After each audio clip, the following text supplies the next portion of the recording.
जय माई की सभी मित्रों को। जय माई की और चिंता ना है काहे की। एक शिव जी की साधना आज आपको डाल देता हूँ, और एक बात और ध्यान रखिएगा।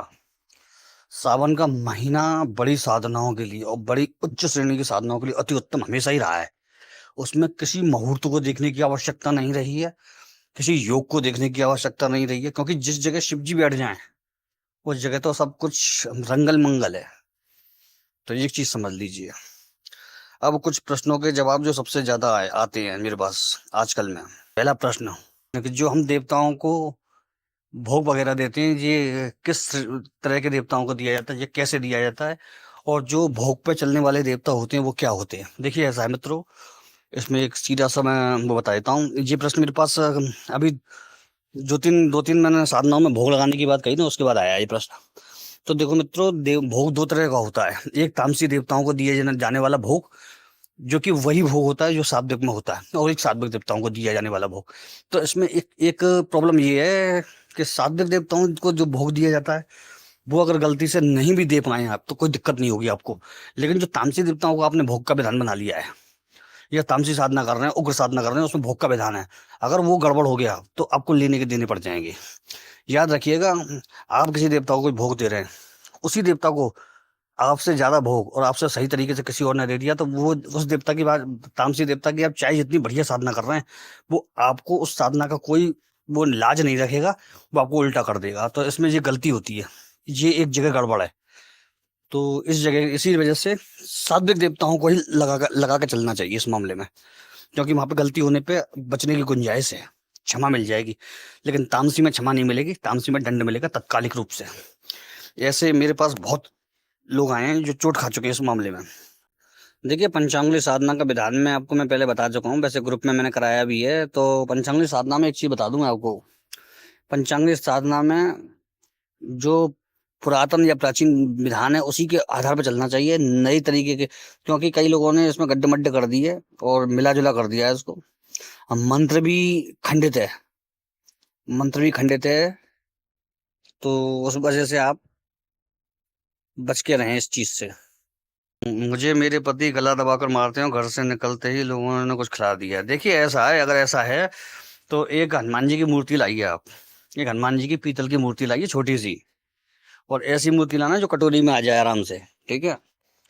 और मैंने मंत्र दे रखा है, ए हनुमान 12 बरस का जवान वाला। और जी अगर ये मंत्र नहीं कर सकते आप, ये मंत्र आपको मालूम नहीं है, तो आप ये मंत्र कर सकते हैं, ओम हम हनुमते रुद्रात्मकाय होम फट। ओम हम हनुमते रुद्रात्मकाय होम फट। ये मंत्र बोलते हुए पूरे 108 बार मंत्र बोलते हुए आपको अभिषेक करना है। उस कटोरी में बूंद बूंद हनुमान जी के ऊपर डालनी है, पानी की बूंद बूंद केवल, उसमें गंगा जल मिला हुआ होना चाहिए पानी में। उसके बाद आप अपने पतिदेव जिनके ऊपर तंत्र किया गया है उनको पिलाइए। सारा तंत्र गल के निकल जाएगा पानी के साथ, सारा तंत्र गल के निकल जाएगा। जी एक दिन नहीं करना है, मंगलवार से या शनिवार से शुरू करना है और कम से कम 18 दिन करना है, 9 दिन या 18 दिन लगातार। हो सकता है इस बीच में उस पानी से उनको उल्टी भी हो जाए, क्योंकि ये पानी तंत्र को बाहर निकाल के लाता है, गले के पानी, गले के जरिए। तो ये भी ध्यान रखिएगा। कुल देवता के बारे में आपने, जी गुरु जी कुल देवता कौन होते हैं? कि कुल देवता वो होते हैं जिनका, जो हमारे कुल को आगे लेकर के वंश को बढ़ाते हुए चलते हैं, ठीक है। और उनका जुड़ाव हमसे अभी से नहीं होता है, वो हमसे जुड़े हुए होते हैं सैकड़ों हजारों साल पुराने, जब से हमारी वंशावली शुरू होती है। वंशावली शुरू होने के समय से कुल देवता जुड़े हुए होते हैं। कुल देवता को अगर आप भोग नहीं दे पाते या कुल देवता का मान नहीं रख पाते, मान रखने का मतलब होता है कुल देवता का जो विधान दिया गया है, हर फैमिली का, हर कुल देवता का अलग विधान होता है, अगर आप वो नहीं कर पाते हैं तो आपको दिक्कत शुरू हो जाएगी लाइफ में। मालूम है आपको, ये शायद पता होगा या नहीं होगा, पता नहीं, कि कुल देवता का अगर आप सही नहीं कर पाते तो कोई भी देवता आपकी मदद नहीं करेगा, क्योंकि कुल देवता आपका मुख्य होता है, कुल देवी आपकी मुख्य होती है, उसके बाद ही कोई देवता आपकी मदद करता है। कुल देवता का विधान हर घर के हिसाब से, हर कुल के हिसाब से अलग होता है। ये नहीं है कि इस देवता में खीर पूरी या फिर इस देवता में मालपुए लगाए जा रहे हैं प्रसाद तो उसमें भी वही लगेंगे, ऐसा नहीं है। हर कुल देवता का अलग होता है। लेकिन एक सब में समानता एक होती है, उसमें कोई ना कोई एक दूध का पदार्थ होता है, ठीक है ना। खीर लगा सकते हैं और रबड़ी जैसी चीजें लगा सकते हैं आप, ठीक है ना। मीठा दूध बादाम वाला लगा सकते हैं आप। ये सब एक मान्य होगा, सब में होगा ये। देखिए, हवन का विधान कुछ इस टाइप का होता है, मैं आपको बता दूं। कोई भी तंत्र प्रयोग में मंत्र जाप कर रहे हैं आप, कोई भी आराधना कर रहे हैं, कोई भी साधना कर रहे हैं, अगर आपने 10,000 जाप किया है मंत्र का, समझ लीजिए आप। तो उसमें दशांश दशांश उसका हवन होगा, यानी कि 1000 एक 1210 जाप, जो उसका दशांश 1250 समझ लीजिए, 1250 ये उसका दशांश हवन होगा। तो इस दशांश हवन में क्या करना है आपको? दशांश हवन में हवन न करके मंत्र संख्या पूरी कर लेनी है आपको। जो बची हुई मैं बता रहा हूँ, जिसके जितना हवन करना है उसकी मंत्र संख्या उसको डबल करके पूरी कर लेनी है। तो 25,000 जब कर ली, मतलब सॉरी, साढ़े, जो मैंने बताया था 1200 बताए थे मैंने, 10,000 के 1200 बताए थे ना। तो आपको 12 में 2400 कर लेने हैं, डबल कर लेने हैं उसके। तो वो दशांश हवन का काम कर जाएगा। एग्जाम में अगर सफल होना है तो सरस्वती जी को मनाइए, गणेश जी को मनाइए, उसमें एग्जाम में अवश्य सफलता मिलेगी, ये पक्की बात है। क्लीम ओम नमः शिवाय क्लीम, इसकी ऊर्जा को संभालना मुश्किल है मित्र, इसकी ऊर्जा आसान नहीं होती है। जाप तो है ये, मंत्र भी है ये, मगर इसकी ऊर्जा संभालना मुश्किल है। जय मंगलामुखी माई की। गुरुजी, गुरु मंत्र का जाप करने के बाद सर पर हाथ रखने पर एक सफेद प्रकाश में, सफेद कपड़ों में, बूढ़े से सफेद दाढ़ी वाले बाबा जी नजर आए। उन्होंने सर पर हाथ रखा, तब मिंट जैसी ठंडक हो गई सर पे। अब ये बताइए, पहले तो आपने गुरु मंत्र मेरा किया था क्या? तब मैं बताऊं, मैं पहचान तो गया हूँ कौन बाबा है, जरा पहले बताइए मुझे। अनूप सिंह, पहले बताओ जी, बाबा मेरे मंत्र गुरु मंत्र से आए थे। गुरुजी, गुरुदेव हवन में माँ लक्ष्मी को आहुति किस मंत्र से दें? अच्छा जी, लक्ष्मी जी की आहुति देनी तो आप इस मंत्र से दे सकते हैं। ओम श्रीम ह्रीम क्लीम श्रीम महालक्ष्मी नमः। ओम क्लीम ह्रीम श्रीम क्लीम क्लीम श्रीम महालक्ष्मी नमः। अनूप सिंह, हाँ जी, आपका ही गुरु मंत्र किया था। देखिए ऐसा है, ये ठाकुर बाबा दिखे हैं आपको अगर मेरे मंत्र गुरु मंत्र किया है तो, क्योंकि मैं पहचान तो गया, ठाकुर बाबा ही हैं ये। ठाकुर बाबा ऐसे ही हैं भैया, ठाकुर बाबा का जलवा है भाई, ठाकुर बाबा, गुजर बाबा, लाखन उस्ताद। गुरुदेव, पूर्णिमा के पहले दिन की रात्रि में आपको और भगवान शिव जी का एक साथ दर्शन हुआ, इसका क्या अर्थ है? भैया, भगवान की कृपा भी और गुरु की कृपा भी है बस, और क्या है, जिंदगी के आनंद करिए। मैंने गुरु मंत्र सर्च किया था तो सिर में दर्द हो गया था, कोई ना कोई नेगेटिव चीज थी, इसका मतलब आसपास ही, आपके आसपास, क्योंकि नेगेटिव चीजें गुरु मंत्र से हमेशा घबराती हैं। अगर गुरु मंत्र आपको ज्यादा भाव से या सही मिल गया है तो गुरु मंत्र से नेगेटिव एनर्जी घबराती है, हमेशा देखा है ये आपके साथ नहीं, कईयों के साथ हुआ है। जीत, गुरुदेव, जो बाहर के लोग भूतों से इतना परेशान होते हैं तो उन लोगों को हनुमान बाबा की ताकत का पता नहीं। देखिए ऐसा होता है मित्रों, हर जगह की वो अपने देवताओं के हिसाब से उनको वो लगाते हैं, जीसस को लगाते हैं, क्राइस्ट को लगाते हैं, मैरी को मनाते हैं, तो उनको उनका हिसाब लगता है। लेकिन एक चीज है, जिसको जो हिसाब भाता है वो उसी को करता है ना।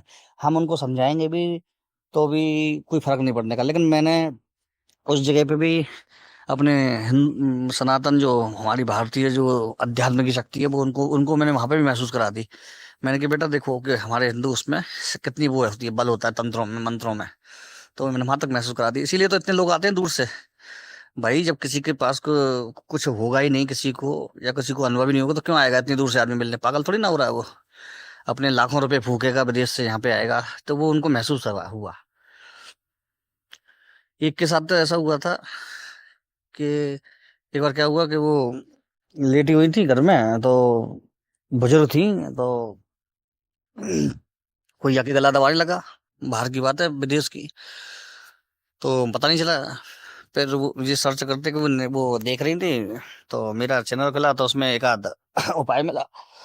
वो उपाय किया, तत्काल आराम मिला। तो फोन किया, फोन करने के बाद उन्होंने पूछा कि हमारे साथ क्या है, तो मैंने कहा ऐसा ऐसा होता है आपके साथ।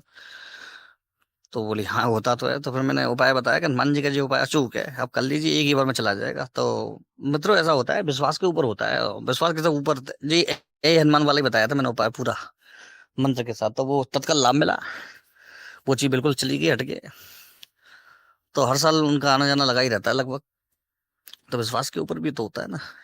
ऐसा एक जगह नहीं, बहुत जगह हुआ कि एक बार मैं वो राई का प्रयोग करा रहा था, तो उसका हमारे देश में कम असर हुआ, बाहर ज्यादा असर हुआ, मैंने देखा। बाहर कई लोगों ने बड़ी विचित्र वीडियो भेजी है उस राई की मेरे पास, जैसे कि राई के दाने हवा में खड़े हो गए, राई के दाने अपने आप घूमने लग गए हथेली में तेजी से। तो वो सब चीजें होती है। अब मैं इन चीजों को डालता नहीं हूँ, क्योंकि अच्छी चीजें डालोगे तो भी आदमी कहेगा ढोंग कर रहा है, वो बुरी चीजें डालोगे तो कहेगा ही ढोंग, ढोंगी तो यही है। मतलब आदमी को इसीलिए कोई चीज ऐसी डाली नहीं जाए जिससे कि आदमी को फालतू का सोचने का मौका मिले। मालूम है, आदमी को जो जो आदमी के मन में विचार होगा ना आपके बारे में वही सोचेगा। उसके अगर आपके सही चीजें मालूम पड़ जाएंगी तो भी वो आपके बारे में नेगेटिव ही सोचेगा। हमेशा होता है ये संसार का नियम है जी। मैं आदमी की जो वो होती है ना मेंटेलिटी, मानसिकता, उससे बहुत भली भांति परिचित हूँ, क्योंकि मैंने देखा है सांसारिक व्यवहार क्या होता है। साइकोलॉजी पढ़ने के बाद जिस समझ में थोड़ा सा आया, बाकी फिर रही सही कसर अध्यात्म ने पूरी कर दी, माता बगलामुखी पंचांगनी स्वप्नेश्वरी ने। तो थोड़ा थोड़ा मालूम पड़ता है आदमी का। तो इसीलिए अपने लक्ष्य पे चलते जाओ, कभी किसी की ना तो बुराई करो ना कि भलाई करो। अपने लक्ष्य पे सही काम करो आप। अगर कोई तंत्र का, मैंने जैसे कि लोग कहते हैं ना घर पे तंत्र वगैरह, तो मैंने एक मंत्र बता रखा है और जो कीलन का मंत्र भी है, जिसको कीलन मंत्र भी कहते हैं। ओम नमो वज्र का कोठा जिसमें पिंड हमारा बैठा, ईश्वरी कुंजी ब्रह्म का ताला, मेरे आठों याम का यति हनुमंत रखवाला। 3 माला 5 माला 11 माला जितनी हो सकती है इसकी एक बार में बैठ करके करें। पूर्णिमा को, अमावस्या को, रविवार को, किसी भी पुष्य नक्षत्र में जो भी मिल रहा हो इसमें से उसमें करें। उसके बाद दशांश हवन करें इसका। उसके बाद ये मंत्र अपनी सिद्धि सिद्धि दिखाने लग जाएगा, ताकत दिखाने लग जाएगा। इस मंत्र से राई पढ़ के पूरे घर में अगर किया कराया तो अब मत डालें, काफी राहत महसूस करेंगे। हाँ, ये बात जरूर है कि डालने के बाद घबराहट हो सकती है मन में, बेचैनी हो सकती है, क्योंकि जो चीजें एनर्जियां बुरी ताकतें निकल के जाती हैं तो वो घबरा जाती हैं, आदमी को डरा जाती हैं, छटपटाने लग जाती है, तो वो आदमी को छटपटाती हैं। तो ये सब चीजें हो सकती हैं, तो डरने का काम नहीं है। इसको प्रयोग को लगातार करें, आपके घर से कोई भी चीज या नेगेटिव क्रिया होगी वो निकल जाएगी। मंत्र मैंने वो माला वो बताई है मैंने, 3 3 5 11, कम से कम इतनी माला तो होनी है आपकी। उल्टासान जबान भी होना।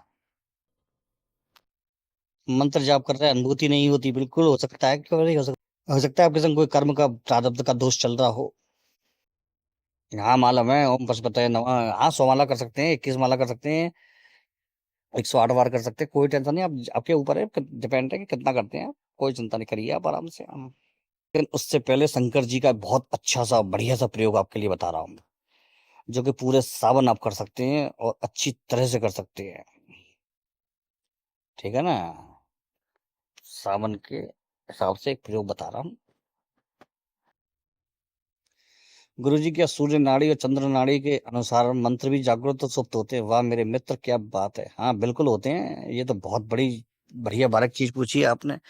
भगवान की कृपा से इसकी जानकारी भी हम रखते हैं थोड़ी सी, क्योंकि तंत्र में ये सब चीजें सीखनी ही पड़ती हैं, अन्यथा आप न तो जानकार है न पूर्ण है। थोड़ा सा पूर्ण तो कोई नहीं बन पाता, लेकिन थोड़ी सी जानकारी अवश्य इन चीजों की रखनी पड़ती है, क्योंकि कई बार मंत्र इसकी वजह से फेल भी हो जाते हैं। सूर्य नारी या सूर्य स्वर जागृत होता है तो तामसी साधनाओं में सफलता मिलती है। चंद्र नाड़ी या फिर चंद्र स्वर यह जब चल रहा होता है तो सौम्य साधनाओं में, जल तत्वीय साधनाओं में सफलता मिलती है। सूर्य जो नाड़ी होती है वो अग्नि तत्व साधनाओं में सफलता दिलाती है, और जब मध्यम नाड़ी होती है तो वो दिलाती है दोनों तरह की साधनाओं में सफलता, लेकिन उसमें सफलता का रेशो बहुत कम होता है। जय माता रानी। चलिए आइए अब साधना पास चलते हैं, अब किस कौन सी साधना आपको करनी है। देखिए, ये जो अब आगे सोमवार आने वाला है, आप उसको भी उठा सकते हैं। ठीक है? और अगर उसको नहीं करना तो किसी भी दिन पूरे सावन के महीने में इसे कर सकते हैं आप। ठीक है? मंत्र ये आपको हर जगह मिल जाएगा लगभग, मेरे ख्याल से तो, क्योंकि प्रसिद्ध मंत्रों में ही है ये मंत्र। माला होंगी इसकी कम से कम 11 रोज। दोपहर में इसको नहीं करना है, बाकी इसको रात को 8 बजे से लेकर के रात को 12:30 तक कर सकते हैं, और सुबह 5 बजे से लेकर के अपने 4:45, 4:30, 4:45 से लेकर के आप 9 10 बजे तक कर सकते हैं। ठीक है? और गणेश जी का पहले ध्यान या पूजा होगी। ओम गम गणपते नमः, ओम गम गणपते सर्व विघ्न नाशने स्वाहा, ये करना है आपको। ठीक है? उसके बाद इस मंत्र को करना है आपको। इस मंत्र को आपको ज्यादा से ज्यादा करना है, सही तरह से करना है, और होशियारी से करना है। होशियारी से इसलिए कि शंकर जी के मंत्र सौम्य होते हुए भी जल्दी सिद्ध नहीं होते, क्योंकि आदमी गफलत कर जाता है, सही तरह से विधान नहीं पकड़ता है। अन्यथा शंकर जी के मंत्र इतने चमत्कारी होते हैं, सही तरह से आपने कर लिए तो वारे न्यारे कर देते हैं। तो मंत्र जो आपको बताने वाला हूँ वो ये है: ओम महादेवाय पार्वती पते सर्व कार्य सिद्धि कुरु कुरु स्वाहा। ठीक है, मंत्र ज्यादातर कई जगह होगा ये मंत्र, ऐसी बात नहीं है। तो इस मंत्र को आप कर सकते हैं, और मंत्र की माला वही रहेगी, कम नहीं करनी है संख्या आपको। और दिशा होगी जो इसकी, जो पूरब या पश्चिम होगी। ठीक है, उत्तर और दक्षिण नहीं होगी, पूरब या पश्चिम। धन की इच्छा से कर रहे हैं तो पश्चिम की तरफ मुंह करना, और सर्व सुख के लिए कर रहे हैं तो आप पूरब की तरफ मुंह करना। ठीक है, आसन आप पीला ले सकते हो, गुलाबी ले सकते हो, ठीक है, सब श्वेत ले सकते हो, सफेद यानी, इनमें से कोई भी आसन ले सकते हो। कुशा का आसन हो तो अति उत्तम है, नहीं तो कंबल का आसन आप ले सकते हैं। माला रुद्राक्ष की हो सकती है। ठीक है, माला रुद्राक्ष के अलावा जो माला लेनी है वो कमल गट्टे की हो सकती है। उसके अलावा जो माला लेनी है वो रक्त चंदन की हो सकती है। बाकी कोई माला इसमें नहीं चलेगी, नहीं तो आपको उंगलियों पे ही जाप करना पड़ेगा। बिना जाप के, नियम बना करके टाइम टेबल के हिसाब से जाप करना है तो 1.25 घंटा रोज करना पड़ेगा। जाप का समय आपका बिल्कुल भी बदलना नहीं चाहिए। जाप का जैसे आज रात को 10 बजे किया है तो दूसरे दिन भी 10 बजे ही होगा, चाहे कुछ भी हो जाए, अन्यथा साधना खंडित है उसी समय। क्योंकि ये समय अनुसार चलने वाली साधना है, समय बंधन है इसमें। ठीक है, भूमि शयन करना है। भूमि शयन नहीं कर सकते, पलंग पर शयन करते हैं तो पलंग पे गद्दा हटा करके चादरा वगैरह मोटा बिछा करके, दरी वगैरह बिछा करके सो सकते हैं। झूठा किसी का खाना नहीं है और झूठ बोलना नहीं है। प्रसाद में इसमें आपको कोई भी मेवा आप प्रसाद में, और शंकर जी के लिए सबसे उत्तम प्रसाद फल का होता है, तो कोई भी एक फल रोज ला करके बदल बदल के प्रसाद लगाते रहे। गणेश जी की इसमें मत साधना से पहले एक माला जरूर कर लेना, ओम गम गणपते नमः, तो आपको इसका अति उत्तम फल मिलेगा। गुरु जी, मेरे जन्मदिन पर एक बालक ने भगवान विष्णु का दर्शन कराया, इसका क्या मतलब है? इसका ये मतलब है आपके भाग्य खुलने वाले हैं थोड़े समय बाद। सबको आशीर्वाद है, चिंता ना करिए। एक माला में कितने मंत्र जप होते हैं? देखिए मित्र, अगर मैं फिर भी मैं मुझे तो समझ में आ रहा है आप कितने मंत्र जप बोल रहे हो या कितने तरह के मंत्र जप बोल रहे हो। चलिए फिर भी मैं थोड़ा सा बता देता हूँ। एक माला में, जो एक एक माला होती है उसमें कम से कम 5 तरह के मंत्र जाप, 3 से 5 तक तरह के मंत्र जाप उस माला पर कर सकते हैं। आपको ज्यादा नहीं करने, फिर नहीं तो वो दूसरे देवता की दूसरी माला लेनी पड़ेगी आपको। ठीक है, एक माला में करोड़ों मंत्र जाप लगातार कर सकते हो आप। दूसरी तरह से पूछ रहे हैं आप तो ये बता देता हूँ, ठीक है ना। और नाना प्रकार के देवताओं के उससे संबंधित, उससे अंग विद्या वाले कर सकते हैं आप। जैसे कि भगवान शिव के मंत्र हैं तो उसके जो सात के जो देवता हैं, यानी कि उनके उग्र रूप में भैरव के मंत्र कर सकते हो, बटक भैरव के मंत्र करते हो, अष्ट भैरव के मंत्र कर सकते हो, भैरवी के मंत्र कर सकते हो। ठीक है, तो ये कर सकते हो उनसे जुड़े हुए। माता पार्वती में भैरवी आ जाती है तो भैरवी कर सकते हो। तुम और भावद्या कर सकते हो। जय माँ भवानी, जय माता रानी। ओम ह्रीं बगलामुखी दुष्टानं पाचम मुखम पदमस्तम जिह्वाम किल ओम ह्रीं बगलामुखी दुष्टानं पाचम मुखम पदमस्तम जिह्वाम किल। जय माई की।